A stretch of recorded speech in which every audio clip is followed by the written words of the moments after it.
neste mosaico teológico, nós temos como pauta, como proposta, discutir sobre o conhecimento teológico e a missão pentecostal. São duas coisas altamente relevantes para o imaginário, para a fé e para a construção da identidade pentecostal. Conhecimento teológico e missão pentecostal. Então, de uma certa maneira, parece que nós estamos trabalhando não em uma bifurcação, mas numa conexão, numa interação, numa complementaridade entre teoria e prática, entre intelectualidade e espiritualidade, entre razão e fé. Como já disse um filósofo, que há dois caminhos de chegarmos até a verdade. De um lado, nós temos, de uma maneira muito clássica e conservadora, o entendimento que chegaremos à verdade, que chegamos à verdade através da fé, através da revelação. De outro lado, temos como proposta que também é possível chegar à verdade através da razão. Então, nessa perspectiva ou abordagem que temos aqui, que comunicar a todos vocês, que estão acompanhando aí pelo canal no YouTube da Essência de Vida, tanto os irmãos aqui da Essência, os nossos alunos da Faculdade FACEB e de outras instituições teológicas, também do Seminário Teológico Gordon Fee. Essa é a nossa temática, essa é a proposta. O conhecimento teológico e a missão pentecostal. James Arnold Packer, um conhecido escritor anglicano que faleceu recentemente, que escreveu as notas de rodapé da revista da Bíblia Genebra e que teve aí presenteando a comunidade evangélica mundial com duas ou três dezenas de livros, entre eles o conhecido livro O Conhecimento de Deus. O livro O Conhecimento de Deus tornou-se um clássico para entendermos como se dá a necessidade, sobretudo a urgência de conhecer a Deus. Packer diz que nada é melhor para o desenvolvimento da mente que contemplar a divindade. Então, o estudo teológico nos leva a essa contemplação. Para Packer, trata-se de um assunto tão vasto que todos os nossos pensamentos se perdem na imensidão do conhecimento teológico.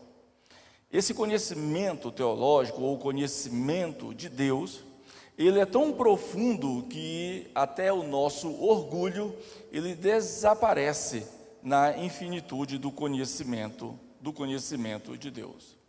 Então, o conhecimento teológico, ele é essencial para a vida da igreja, porque é através do conhecimento teológico que nós chegamos à revelação bíblica. E a revelação bíblica é a revelação que Deus faz de si mesmo, tanto no Antigo quanto no Novo Testamento.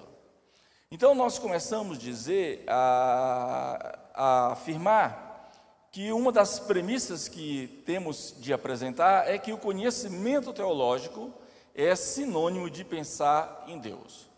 Davi produziu muito conhecimento teológico, porque Davi estava o tempo todo imerso em Deus, conversando com Deus, dialogando com Deus, pensando em Deus, refletindo em Deus. Então, conhecimento teológico significa pensar em Deus e também pensar sobre Deus, que são coisas diferentes, e daqui a pouco eu vou estabelecer as diferenças. Então, para Packer, no livro O Conhecimento de Deus, nenhum tema contemplativo tende a humilhar mais a nossa mente que os pensamentos sobre Deus. Os pensamentos sobre Deus não visam nos levar a devaneios e nem a êxtases, mas os pensamentos a respeito de Deus tendem a humilhar a nossa mente. Porque sempre que pensamos sobre Deus, pensamos de um ponto de vista de alguém que é humilde. Então, o conhecimento teológico, além de implicar em pensar em Deus, conhecimento teológico é também conectar-se com a humildade. E esse parece ser um ponto que os alunos do primeiro período ou segundo período de qualquer curso teológico tiram de letra, né? eles são bem humildes, né? Naquela humildade de que o curso leva 3 ou 4 anos e no primeiro semestre eles farão as perguntas de todos os 3 ou 4 anos daquele curso. E sem falar que muitos vão para a sala de aula não com o desejo de obter, de adquirir o conhecimento de Deus, mas para apresentar as suas idiosincrasias, os seus mitos, as suas fábulas e as suas lendas, principalmente aquelas do senso comum. Então, o conhecimento teológico é conectar-se com a humildade. James A. Neil Packer disse que, ao mesmo tempo, porém, que este assunto, conhecimento de Deus, humilha a nossa mente, ele também expande a nossa mente. É exatamente isso. O conhecimento de Deus humilha a nossa mente, porque descobrimos aí, nesse conhecimento, o quão somos finitos e limitados, sobretudo pequenos, mas o conhecimento de Deus também expande a nossa mente. Porque aquele ou aquela pessoa que pensa com frequência em Deus, terá a mente mais aberta. O pastor Marcel acabou de falar sobre isso. Aquela pessoa que pensa com frequência em Deus, certamente terá a mente mais aberta que alguém que apenas caminha penosamente por esse estreito globo. Andar sem pensar em Deus, sem refletir em Deus, deve ser uma vida muito, muito penosa. Então, o conhecimento teológico também, ele se conecta à ciência de Cristo. Packer disse que o melhor estudo para expandir a alma é a ciência de Cristo, ou seja, o Cristo crucificado. Todo conhecimento que nós temos, ele deve gravitar em torno do Cristo ressuscitado. Então, o conhecimento da divindade, o conhecimento da Trindade é recebido como um conhecimento que é glorioso. Packer disse que nada alargará mais o intelecto, nada expandirá mais a alma do homem que a investigação cuidadosa, dedicada e contínua do grande tema da divindade. Quando a gente fala grande tema da divindade, na verdade nós podemos falar de uma pluralidade de temas, como o poder de Deus, a graça de Deus, os homens de Deus, os atributos de Deus, o ser de Deus, a providência de Deus. Então, há um mundo muito vasto de temas que se refere à divindade, ao nosso Deus. E aí a gente, quando fala a respeito de conhecimento teológico, nós precisamos fazer uma inquirição. Afinal de contas, quem precisa de teologia? Quem precisa de teologia? Para que serve mesmo a teologia? Qual é a finalidade do estudo teológico? Packer disse que conhecer a Deus é crucial para a nossa vida. Conhecer a Deus é crucial. Os textos bíblicos do Antigo Testamento, de maneira geral, apontam para essa direção. Conheçamos e prossigamos em conhecer a Deus. A falta deste conhecimento de Deus no Antigo Testamento levará o indivíduo à sua destruição. Então, a destruição provocada pela falta do conhecimento de Deus, em princípio, é a própria ignorância. Então, Packer disse que conhecer a Deus é crucialmente importante para a nossa vida. E aí, para quem se exime, ou para quem omite, ou para quem subtrai, ou para quem diminui o valor do conhecimento teológico, parece que o mundo sem o conhecimento de Deus é um mundo sem graça. Parece que para quem não conhece a Deus, o mundo se torna um lugar estranho, louco, penoso, e viver neste mundo é decepcionante e desagradável. Então, você que está nos acompanhando, certamente estuda a palavra de Deus.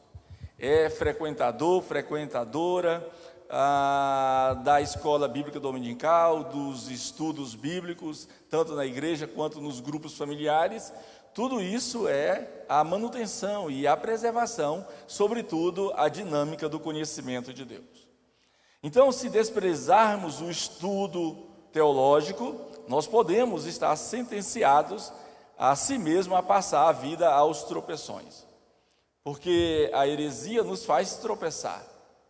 As heresias conduzem as pessoas ao erro. As heresias, elas apresentam uma heterodoxia, ou seja, um conteúdo, uma abordagem que aparentemente se refere a Deus. Então, despreze o estudo de Deus e você estará sentenciado a si mesmo a passar a vida aos tropeções, como um cego, como se não tivesse nenhum senso de direção e não entendesse aquilo que o rodeia. Como é que nós vamos entender as pessoas, o mundo, a vida, o sistema de valores, se a gente não entende a Deus, se a gente não conhece a Deus? Então, quando desprezamos o conhecimento de Deus, nós estamos desperdiçando a nossa vida e podemos perder a nossa alma. O não conhecimento de Deus, já disse antes, no Antigo Testamento, implica em destruição do indivíduo. Conheçamos e prossigamos em conhecer ao Senhor. O mesmo profeta está dizendo, afirmando, que os que não procuram conhecerem a Deus podem ser destruídos. Agora, podemos nos perguntar, que tipo de conhecimento de Deus nós temos em mente? Você já ouviu falar de conhecimento aplicado? Você já ouviu falar das pessoas que buscam, por exemplo, conhecimento enquanto conhecimento como um fim em si mesmo? Às vezes a busca por conhecimento de Deus, evidentemente, nos levará à busca por conhecimento teológico. E aí, a busca por conhecimento teológico, de maneira equivocada, como um fim em si mesmo, irá nos prejudicar, tornando-nos orgulhosos e convencidos. Eu acho que você deve conhecer algum teólogozinho orgulhosinho, convencido. Um dia, em uma igreja aqui em Goiânia, no centro de Goiânia, eu vi um famoso e conhecido reverendo afirmar, numa exposição de Tiago, que a igreja dele, ela precisava investir para produzir e trabalhar mais com pastores. Porque teólogos eles tinham de sobra. Estava sobrando teólogos na igreja dele, e disse que eles dominavam a teologia mundial e as demais confissões comiam das migalhas teológicas que caía da mesa institucional da igreja dele. Acho que foi uma das falas mais presunçosas que eu vi alguém a respeito de que trabalha com a teologia, mas ainda é orgulhoso e convencido.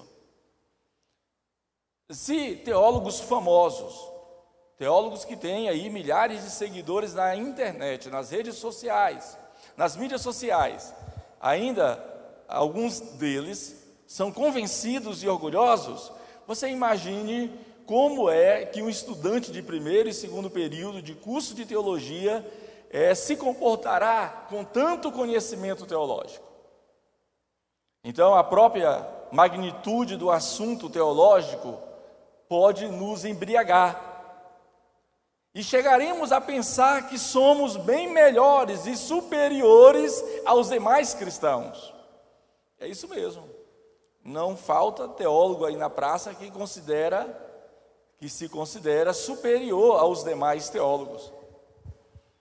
Então, dessa forma, o conhecimento teológico tornou-se nocivo para a vida dele.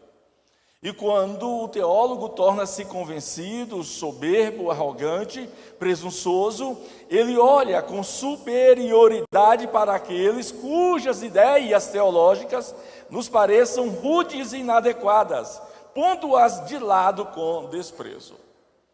Falando nesse ponto aqui, é inevitável não tocar no assunto do desprezo ao movimento pentecostal.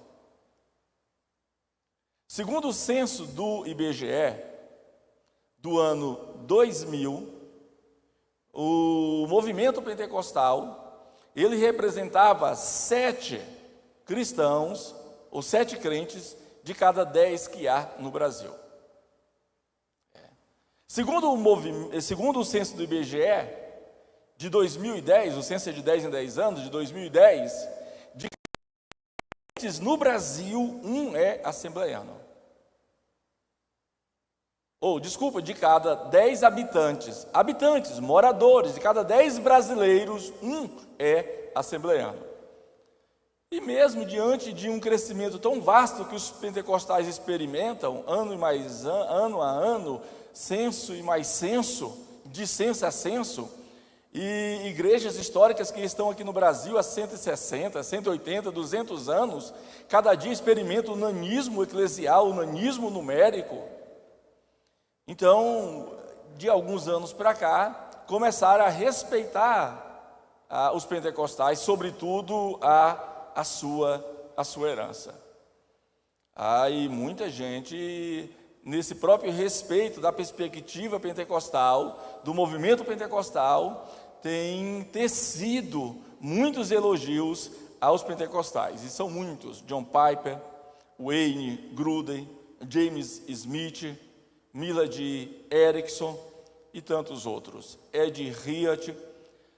Então, o conhecimento teológico não pode proporcionar ao nosso coração uma dose de presunção, de soberba. Pelo contrário, quando Paulo se dirige aos presunçosos, aos soberbos de Corinto, Paulo diz assim: o conhecimento traz orgulho. Primeira carta de Paulo aos Coríntios, capítulo 8, versículo 1, Paulo diz: o conhecimento traz orgulho.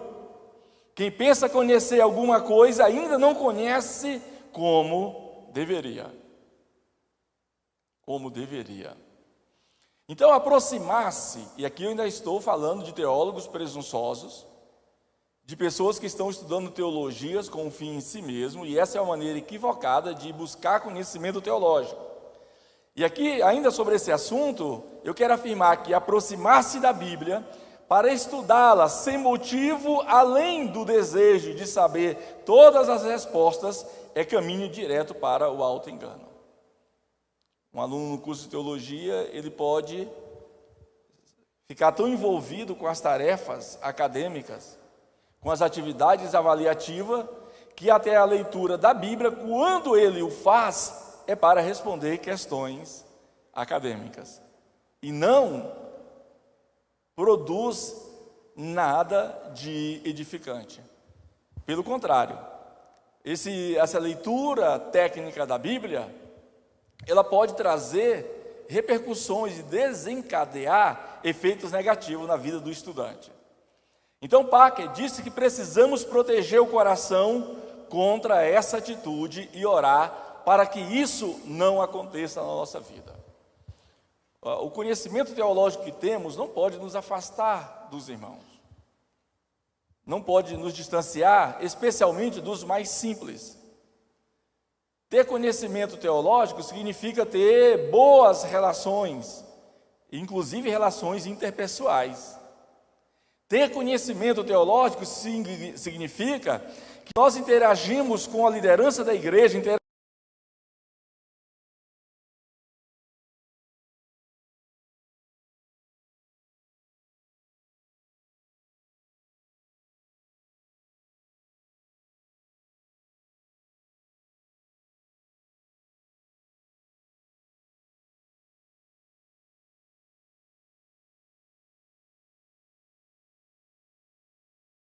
o estudo da doutrina, ou seja, o estudo sistemático da Bíblia, pode se tornar um perigo para a nossa vida espiritual.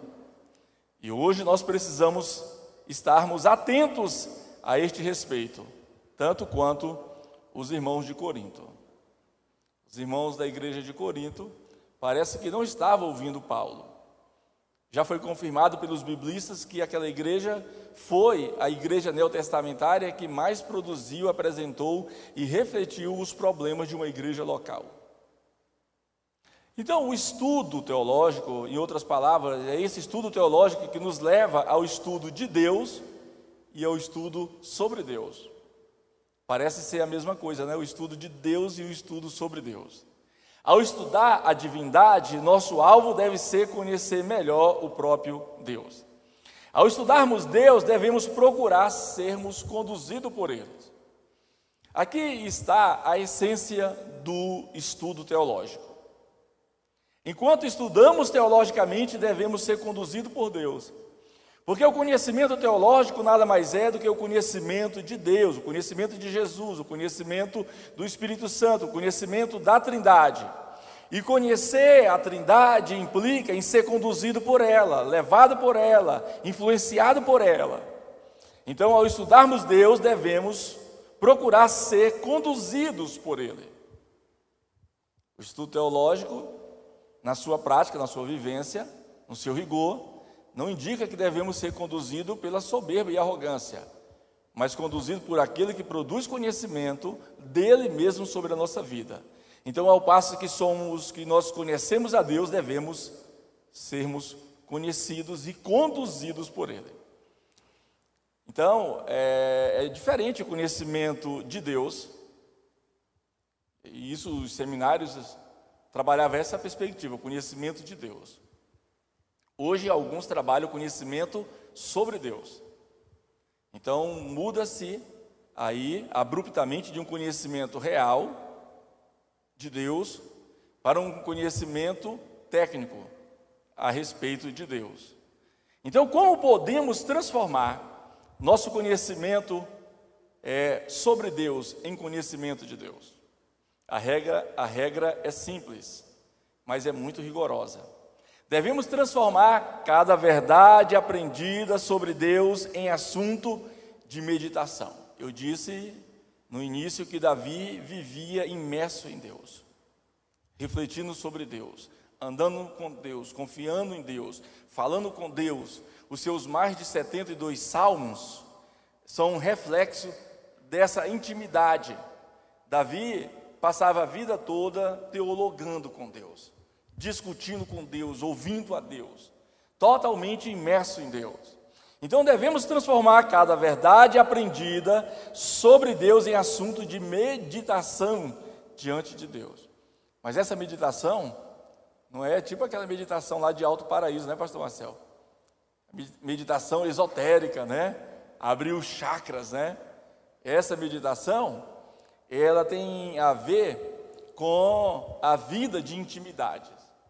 Eu até me furto de falar deste assunto, porque eu tenho medo aqui no nosso país daqueles que se consideram, que se autodeclaram serem íntimos de Deus, né? Eles fazem cada besteira, cada ego, e os íntimos de Deus no Brasil, geralmente o cachê deles para ir às igrejas de Deus é a partir de R$10.000. Então eu tenho medo dos íntimos de Deus. Então devemos transformar cada verdade aprendida sobre Deus em assunto de meditação diante de Deus, conduzindo-nos à oração e ao louvor e adoração a Deus. A teologia sistemática, segundo Franklin Ferreira, ela nos leva à oração, nos leva à devoção e nos leva à espiritualidade.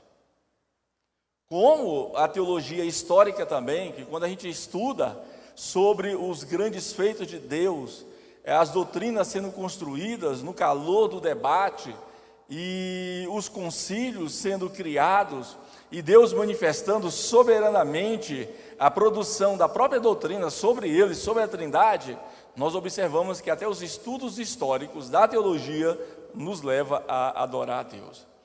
Na verdade, isso deveria ser a regra. Qualquer tipo de teologia deveria nos conduzir a Deus. E tem pessoas que pensam que é só a teologia prática. Na teologia prática nós temos a pregação, nós temos a ética, nós temos a espiritualidade. E tem pessoas que pensam que é só o exercício, a aplicação da teologia prática que pode nos levar à adoração. Não, mesmo a rígida teologia sistemática, com todo o seu sistema lógico, doutrinário e sistemático de doutrinas, pode nos levar à adoração de Deus. Porque toda vez que a gente pensar, falar, refletir sobre a divindade, devemos ser conduzidos por ela. Qual é o resultado de buscarmos um conhecimento teológico com vistas ao conhecimento de Deus? Essa é a premissa que eu vos apresento. O conhecimento teológico deve ter vistas ao conhecimento de Deus. Qual é o resultado desse conhecimento teológico? O resultado deve ser nos humilhar, enquanto contemplamos a grandeza e a glória de Deus e também a nossa insignificância e pecaminosidade. Então, o conhecimento teológico pode nos encorajar, nos tranquilizar, nos confortar, no sentido bíblico da palavra. Porque enquanto contemplamos as riquezas insondáveis da divina misericórdia de Deus, o Senhor Jesus Cristo manifesta graciosamente sobre a nossa vida. Ainda sobre aquele assunto, conhecimento retórico versus conhecimento real. Isso traz as seguintes implicações: conhecimento retórico versus conhecimento real indica que um pequeno conhecimento de Deus vale bem mais que um grande conhecimento a respeito dele. Um pequeno conhecimento de Deus vale bem mais do que um grande conhecimento a respeito dele. Conhecimento de Deus indica conhecê-lo e ser conduzido por ele. Conhecimento sobre Deus significa termos informações sobre Deus. Eugene Peterson, escritor aclamado, faleceu há uns 2 anos atrás, costumava dizer que Deus não é teólogo. Nós que somos metidos a ser isso aí, né? Deus não é teólogo. Deus, na perspectiva desse autor, é um pedagogo. Porque enquanto teólogo, ele nos traria informações sobre ele. Enquanto pedagogo, Deus nos forma com o conhecimento que vem dele. Ele transmite esse conhecimento, e na transmissão desse conhecimento dele para as nossas vidas, nós somos formados, edificados, transformados por ele. Então, para fechar esse ponto do conhecimento de Deus, e principalmente nessa treta, conhecimento retórico versus conhecimento real, nós podemos apresentar 2 premissas. Primeira, pode-se saber bastante sobre Deus sem conhecê-lo muito. Isso. Infelizmente, muitos teólogos refletem essa premissa, essa verdade, de que pode-se saber bastante sobre Deus sem conhecê-lo muito. É isso? Tem teólogo aí que crê, que estremece, mas não tem nenhuma intimidade com Deus. A segunda premissa é que pode-se saber bastante sobre piedade sem ter muito conhecimento de Deus. E aí é onde entra os chamados e famigerados íntimos de Deus, né? Os íntimos de Deus apresentam muitos discursos sobre Deus, né? E aí eles têm uma lista de um besterol sobre Deus infindável. Os íntimos de Deus pregam muita piedade e intimidade, como eu vos disse, mas eles não têm muito conhecimento de Deus, porque eles, nas suas noias teológicas, produzem aqueles indicativos que nós já os conhecemos, né? Declare, decrete, atraia a presença de Deus, né? Pegue Deus de surpresa. Isso reflete muito as pessoas que às vezes sabem muito sobre piedade sem ter muito conhecimento sobre Deus.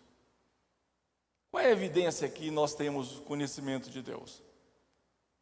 James A. Packer nos oferece algumas evidências evidências que comprovam que temos conhecimento de Deus. Para ele, em primeiro, os que conhecem a Deus têm grande força por meio dele. Então, para a PAC, o conhecimento de Deus visa nos fortalecer. Segundo, os que conhecem a Deus pensam grandes coisas sobre Deus. Mas aqui não entram aqueles triunfalistas, né? Megaloteólogos, né? Não. Aqui está falando dos que conhecem a Deus, pensam grandes coisas sobre Ele. Em terceiro, os que conhecem a Deus são ousados por causa dele. Em quarto, os que conhecem a Deus têm grande alegria nele. É tão importante, quando lemos a Escritura, e lemos também bons livros sobre as Escrituras, vem alegria no nosso coração, nossa alma fica feliz, e a cada livro da Bíblia, a cada passagem bíblica, o nosso coração fica cheio de regozijo. A cada autor cristão, nas suas prédicas teológicas, nos despertam a conhecer a Deus também através da produção teológica. Então nós precisamos reconhecer como é pequeno o nosso conhecimento sobre Deus. Tem pessoas que não admitirão isso aqui. A necessidade de reconhecer como é pequeno o nosso conhecimento sobre Deus. Precisamos aprender a nos medir não pelo conhecimento de Deus,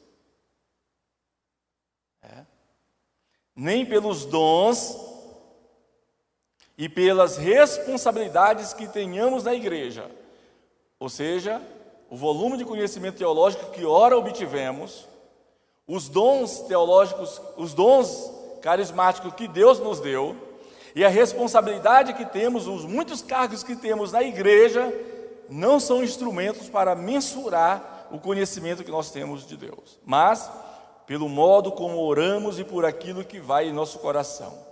Muitos de nós, creio, não têm ideia do quão nós somos pobres no conhecimento a respeito de Deus. Jeremias fala sobre essa questão. Jeremias fala tanto de conhecer a Deus como de ser conhecido por Deus. Jeremias capítulo 9, versículos 23 e 24, ele diz assim: não se glorie o sábio em sua sabedoria, nem o forte em sua força, nem o rico em sua riqueza, mas quem se gloriar, glorie-se nisto, em compreender-me e conhecer-me, pois eu sou o Senhor. Jeremias tem toda a razão. Quer se gloriar? Se glorie em conhecer a Deus. John Piper segue a mesma perspectiva. John Piper, criador do neologismo, o hedonismo cristão, ele fala que a plena satisfação para o ser humano, aquela satisfação mesmo que o preencha, só pode ser encontrada em Deus. Packer, na mesma perspectiva, diz que das situações em que Deus vê o homem, qual lhe dá mais prazer? Packer responde: o conhecimento dele. Para Packer, das situações que Deus olha para o homem, a que dá mais prazer a Deus é o conhecimento que os homens têm dele. Isso parece que está bem claro em Oséias 6:6, quando o próprio Deus diz: quero conhecimento de Deus. Mas, eu estou parafraseando, quero conhecimento, grifo meu, de Deus, mais do que holocaustos. Quem está dizendo é o próprio Deus. Quero conhecimento, muito mais do que sacrifícios. Nessa primeira perspectiva aqui, que certamente nos tomou mais tempo sobre o conhecimento teológico, agora sobre articular esse conhecimento teológico com a missão pentecostal. Quais são os fundamentos bíblicos da missão? Nós temos vários autores, inclusive brasileiros, sobre a teologia da missão que são fenomenais.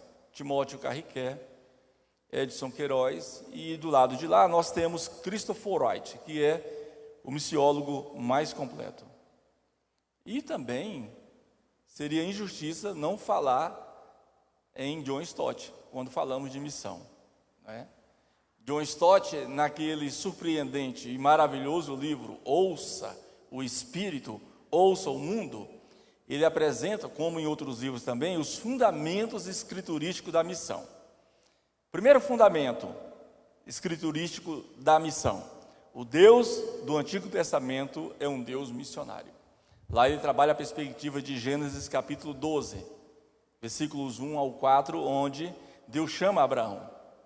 Só que John Stott fala bem antes de Deus chamar os homens para uma aliança, ele já tinha o chamado lá na criação. Mas ele frisa aqui o Deus missionário, principalmente na perspectiva de Deus, que é o Deus missionário, que está colocando em prática a sua missão de salvar todas as pessoas. Ele chama Abraão e lhe faz 3 promessas. Abraão, sê tu uma bênção, tu serás uma bênção. Segunda promessa: Abraão, eu te abençoarei os que te abençoarem. É uma promessa nacional. E depois uma promessa universal, mas não é a universal do canal 4. Nessa promessa universal, Deus diz a Abraão: Abraão, em ti serão benditas todas as famílias da terra. Os missiólogos mais lúcidos entendem que Gênesis capítulo 12, nestes versículos aí nós temos um dos principais textos missionários da Bíblia. Em ti, Abraão, serão salvas, grifo meu, serão salvas todas as famílias da terra. Então, a maneira como Deus, de maneira criacional e através do pacto, através da aliança, ele introduz um fio condutor em todo o Antigo Testamento, que chama-se salvação.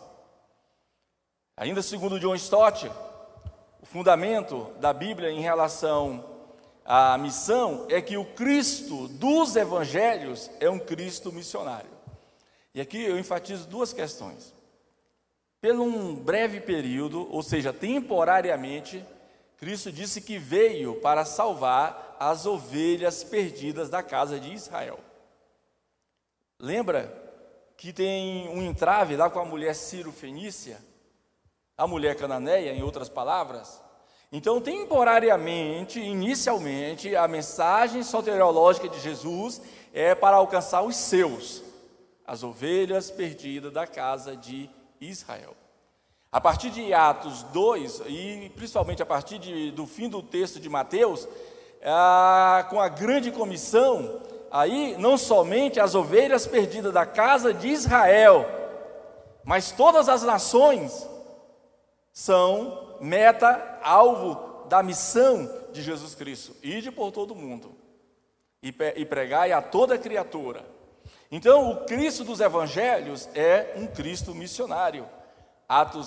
Mateus 10:6 é que fala que ele veio inicialmente, temporariamente ali, para as ovelhas perdidas da casa de Israel. Depois ele amplia de maneira universal. O Espírito Santo dos Atos, ou dos Atos dos Apóstolos, é um Espírito missionário. Aquele texto, aquele conectivo de Joel 2:28, articula-se exegeticamente com Atos 2:17, e ali não entrando na questão hermenêutica, se a manifestação ali era de xenolalia, ou seja, as pessoas falaram em idiomas, ou se era glossolalia, ou se falaram noutras línguas, línguas inteligíveis, enfim, não vou entrar nessa discussão. Isso daria uma outra palestra, uma outra treta. Então, o certo é que em Atos, principalmente Atos 2, por que não dizer em todos os 28 capítulos de Atos, o Espírito Santo é um Espírito missionário. Ele governa a igreja no exercício da sua missão, ele envia e ele conduz missiologicamente a sua igreja. Essa questão de conduzir missiologicamente, de fazer missão fora das terras tupiniquins, tem gerado um problema muito sério para uma igreja aqui no Brasil. Nesta semana, receberam quase 20 missionários que foram deportados de um país lá fora. E aí fica o alerta para a ética missional, a maneira como nós nos relacionamos com outra cultura, a maneira como nós levamos o Evangelho a ser contextualizado com outras culturas. Isso exige uma ética missional. Nós não temos nenhum direito, enquanto missionários, de abruptamente invadir e até desconstruir, por que não dizer até destruir a cultura alheia. O fator Melquisedeque, né, um livro gracioso, há mais de 30 anos já nos alertou sobre isso aí. Então deixa aí. Pensemos na ética missional. Como é que nós fazemos missões lá fora? A igreja das epístolas é uma igreja missionária. Paulo fala isso aos filipenses, aos tessalonicenses, colossenses, aos efésios, a Timóteo, a Tito, aos colossenses. Paulo fala isso em todas as epístolas. A mesma forma como Tiago, como João, como Judas, como Pedro. Todos eles falam do aspecto missional da igreja. Lembremos que a gente não pode articular, desenvolver, praticar a missão do terror nas nossas igrejas. Você que está no YouTube, você sabe como é que se faz? Não é para você fazer, viu? Não é um tutorial. Mas você já ouviu falar da missão do terror? Basicamente se resume ao fazer missões que fica reduzido a um evento ou outro, um congresso ou outro, onde um e outro acaba dando alfinetadas na consciência de alguns para que eles contribuam. Ou jogam nos slides, nos principais painéis, foto de crianças desnutridas, praticamente esqueléticas, para conscientizar os irmãos. Pasme, nós fazemos essa missão do terror em nossas igrejas. Então Paulo está ensinando a igreja a ser missional. E aí ele fala isso, a igreja que está em Filipe, Tessalônica, Colossos, Efésios, etc, etc. O clímax do livro de Apocalipse é um clímax missionário. Apocalipse capítulo 4, João rapidinho consegue ver povos de todas as nações, tribos e línguas. Antes disso, ele vê o Cristo vencedor, nos capítulos 1 e 2. O Cristo triunfante. E esse Cristo triunfante, vencedor de Apocalipse 1, 2, é o Cristo de Apocalipse 4, que comprou pelo seu sangue. Apocalipse disse que, capítulo 1, versículo 4, lá atrás já dizia, a fiel testemunha, o primogênito dos mortos, o soberano dos reis da terra, aquele que nos ama e pelo seu sangue nos lavou, ou limpou, ou comprou, ou purificou dos nossos pecados. Então, o clímax do Apocalipse é um clímax missionário. João vê a Cristo comprando pessoas de todas as etnias, tribos e línguas. Está aí o fundamento da nossa missão. Os pentecostais pensam dessa maneira. E a própria missão pentecostal, aqui, já entrando para encerramento da nossa palestra aqui no Mosaico Teológico, a própria missão pentecostal, ela tem fundamento cristológico. E aí, nós vivemos até um dia desse, um movimento aqui no Brasil chamado Missão na Íntegra. Eu participei de naquela época era caro pra caramba. Paguei e eu vi lá expoentes de alto nível. Mas eu não sei se eu não tive muita sorte, nos dias que eu fui, mesmo expoentes de alto nível se reduziram só a criticar, a missão dos outros. Porque parece que a missão, a ideia de missão que as pessoas têm é periférica. É periférica. A minha igreja não faz missão, mas qual é a sua igreja, cara pálida? Qual é a sua igreja? Você está falando de qual igreja? Você está falando da sua igreja, da igreja do bairro, da igreja dessa cidade, desse estado, desse país? Qual igreja você fala? Quando você diz que a igreja não faz missão? A gente não pode reduzir, subtrair a missão ao nosso senso comum. Então, há fundamentos cristológicos que justificam a missão pentecostal. Primeiro fundamento, a encarnação de Cristo. A encarnação de Cristo é primariamente o modelo para a missão. Porque aqui está o modelo da resignação, da resiliência. O Cristo deixou a sua glória, como diz Filipenses capítulo 2, versículos 5 ao 11, que haja em vós o mesmo sentimento que houve também em Cristo Jesus, que mesmo sendo Deus, não teve por usurpação ser igual a Deus, antes esvaziou-se a si mesmo, o kenosis. Esvaziou de quê? Isso é uma outra palestra. Esvaziou-se a si mesmo, sendo obediente até a morte, morte de cruz, pelo que Deus o exaltou soberanamente e deu-lhe um nome que é sobre todo nome. Então, a encarnação de Cristo é o modelo primário para a nossa missão. João, capítulo 1, diz que o Verbo se fez carne. E a gente sabe das implicações tortuosas, do termo verbo aí nesse texto, Não ajuda em nada. Então, ficaríamos com o texto primário, que é o Logos se fez carne. Há uma tradução que não saiu ainda no Brasil, tradução segundo São Reginaldo, traduz esse versículo e diz assim: Deus se fez gente. Simples assim. Deus se fez gente na pessoa de Jesus de Nazaré, que era plenamente Deus e plenamente homem. Paulo, escrevendo aos Colossenses, disse que nele, ou seja, no Cristo, habitava corporalmente toda a plenitude da divindade, ou seja, todos os homens, onisciência, onipresença, onipotência. Mas ele não veio para o exercício desses homens, desses atributos. Segundo fundamento da missão pentecostal, além da encarnação, é a cruz de Cristo. A cruz de Cristo, como fundamento da missão pentecostal, representa o preço da missão. Por que os pentecostais fazem missões? Os pentecostais fazem missões. Os pentecostais não são teóricos de missões. Os pentecostais praticam missões.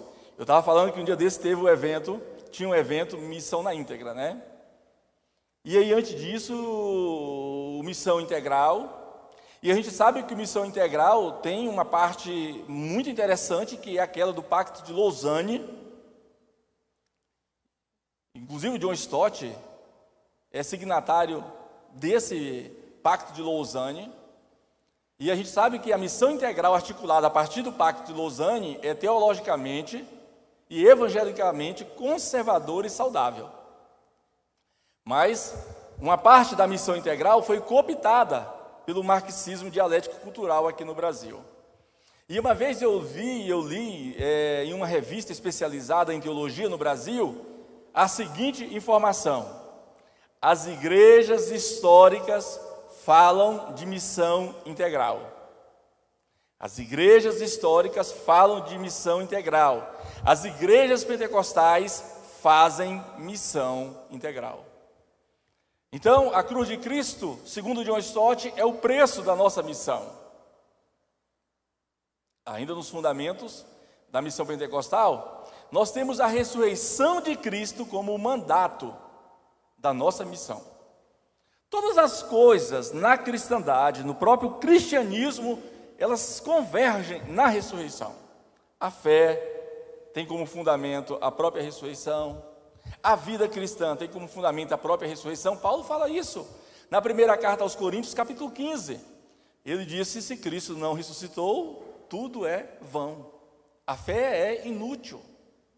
Então a ressurreição de Cristo, como fundamento da missão pentecostal, é o próprio mandato missionário para nós. E era para os apóstolos. A ressurreição de Cristo era o tema central da mensagem apostólica. E pregamos a este Jesus, o ressuscitado. A exaltação de Cristo também é um fundamento. A exaltação de Cristo é o incentivo para a missão.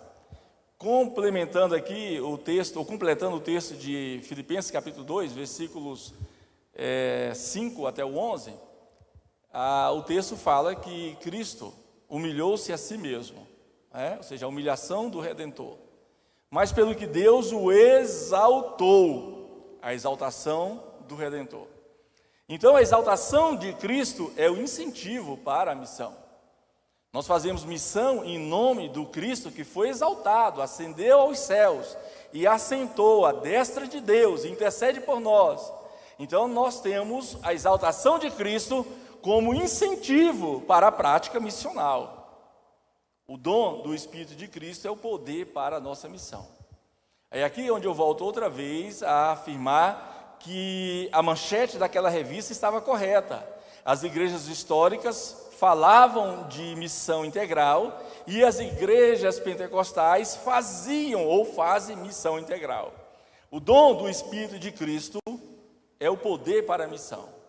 A perspectiva exegética e hermenêutica dos pentecostais sempre foi o continuismo. O nosso relacionamento com o Espírito Santo, a maneira de lermos a Escritura, segue uma perspectiva de hermenêutica pentecostal, ou seja, uma hermenêutica do Espírito, e temos um olhar próprio, pneumatológico, de ler as Escrituras.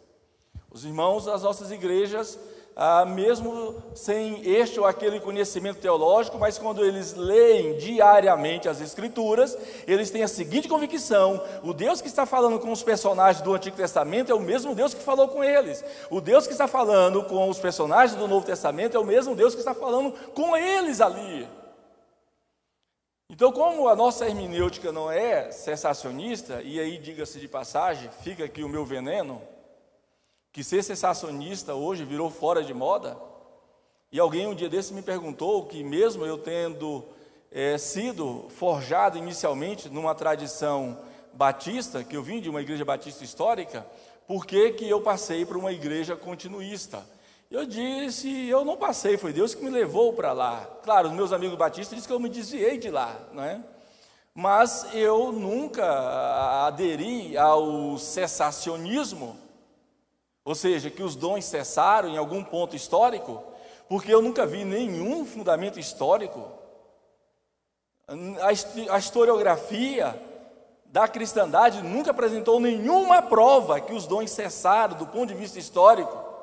E eu nunca encontrei nenhum só versículo na Bíblia que confirmasse que o Espírito Santo, depois da igreja primitiva, da igreja apostólica ali, do século I, ele parou de conceder dons graciosamente para o seu povo. Então eu não sou cessacionista porque eu não encontrei nenhum versículo na Bíblia que me convencesse que o Espírito Santo, que dinamizou, que empoderou a igreja neotestamentária, é o mesmo que empoderou a igreja dos pais da igreja, da reforma, da modernidade e hoje a igreja contemporânea. Então, e finalmente, fechando aqui o fundamento da nossa missão pentecostal, a parousia de Cristo é o fundamento da urgência da nossa missão. Lançamos os fundamentos, agora vamos à propaganda, encerrando aqui. E aí eu não vou falar dos movimentos na época dos pais da igreja, ou de pais da igreja que eram a favor dos dons carismáticos. Também não vou discutir isso com vistas a personagens carismáticos da Idade Média, e também não vou discutir isso com vistas a personagem da época da Reforma. Eu vou ficar mais na modernidade e pós-modernidade. Por exemplo, os anabatistas. Nós temos a historiografia dos anabatistas e com isso, comprovação de que sempre houve dons carismáticos entre os anabatistas. Na Alemanha, lá no pietismo, George Fox, através também, movimento pentecostal, através do conde Zinzendorf, entre os Quakers entre os moravianos, né? Ficou conhecido como avivamento moraviano. Tudo isso tem a ver com a missão pentecostal no mundo. O avivamento metodista na Inglaterra, como grande expoente, os irmãos Wesley, com vista principalmente a John Wesley. O grande despertamento também na Inglaterra, com Jonathan Edwards e George Whitefield. Na Inglaterra é incrível. Deus usa e 2 pregadores, e através das mensagens poderosas do poder do Espírito Santo, haverá um grande avivamento. Deus usando de um lado o George Whitefield calvinista, de outro lado o arminiano John Wesley. Então, além desse despertamento, incluindo Jonathan Edwards, George Whitefield, anteriormente John Wesley, nós temos o grande despertamento na costa leste, principalmente nos Estados Unidos, lá em Kentucky, e outros insights, né? Evidências, provas da missão pentecostal no mundo, entre os católicos, a Igreja Católica Apostólica. É só a gente pensar novamente em Edward Ivy, e também nos precursores, né, do movimento pentecostal carismático, aí do século XIX, são muitos. Coloquei aqui o Palmer, Finney, Gordon, Moody, Torrey. E aí, finalmente, na transição do século XIX para o século XX, Charles Fox Parham, na Escola Bíblica Bethel.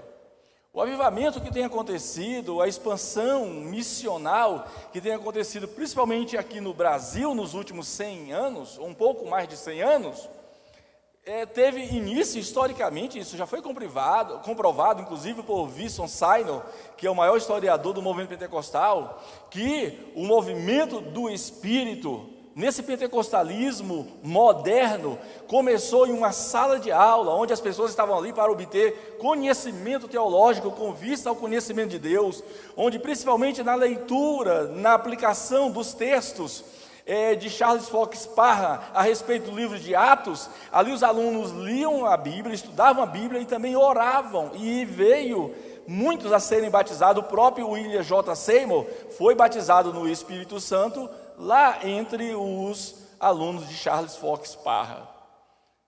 E depois de Charles Fox Parham, aí veio um grande desenvolvimento, ou desenvolvimentos posteriores do pentecostalismo. O pentecostalismo, como alguns acadêmicos dizem, surge no século XX, alguns denominam de século do Espírito, outros dizem que o pentecostalismo surge com uma força avassaladora, que inevitavelmente vai redefinindo visões, alterando eclesiologias e mudando o formalismo de muitas igrejas históricas. Todas as igrejas, seja de matriz católica, protestante, todas elas foram pentecostalizadas. Ivy foi um dos precursores da pentecostalização do movimento católico nos Estados Unidos, que é conhecido como movimento carismático. E aqui no Brasil, na década de 60 e 70, houve pentecostalização, tanto em movimentos presbiterianos como em movimentos batistas. Talvez hoje, o maior estudioso de Novo Testamento, os dois maiores, tanto o Donald Carson, que tem um livro maravilhoso sobre a manifestação do Espírito, quanto N.T. Wright, Nicholas Thomas Wright, aderiram à ênfase pneumática e glossolálica do movimento pentecostal. E nós devemos buscar essa convergência, conhecimento teológico e missão pentecostal. Adentramos as nossas escolas teológicas com a finalidade de servir ao Deus da missão, de servir à igreja missionária, porque todo mundo está em missão. A missão é inteira, é radical, é total, é completa. É por isso que chamam de missão integral. Para René Padilha, a ideia de missão integral é que toda a Trindade está envolvida na missão. O Pai é o Deus missionário, o Cristo é o Filho missionário, o Espírito Santo é o Espírito missionário, e a igreja, respectivamente, deve ser uma igreja missionária. Deus edifique, transforme, incentive ao estudo teológico todos os que participaram da transmissão desse mosaico teológico aqui da Essência de Vida, Igreja Essência de Vida, liderada pelo pastor Túlio. Deus enriqueça a sua mente, Ele ilumine a sua mente através do conhecimento teológico, e através do conhecimento teológico Ele aqueça o seu coração e te dê consciência missional para você investir não só 2 ou 3 anos no ensino teológico, mas investir a sua vida integralmente na missão. Deus abençoe ricamente a todos. Fica aqui o meu apreço à Igreja Essência de Vida e a todos os organizadores deste evento. Muito obrigado.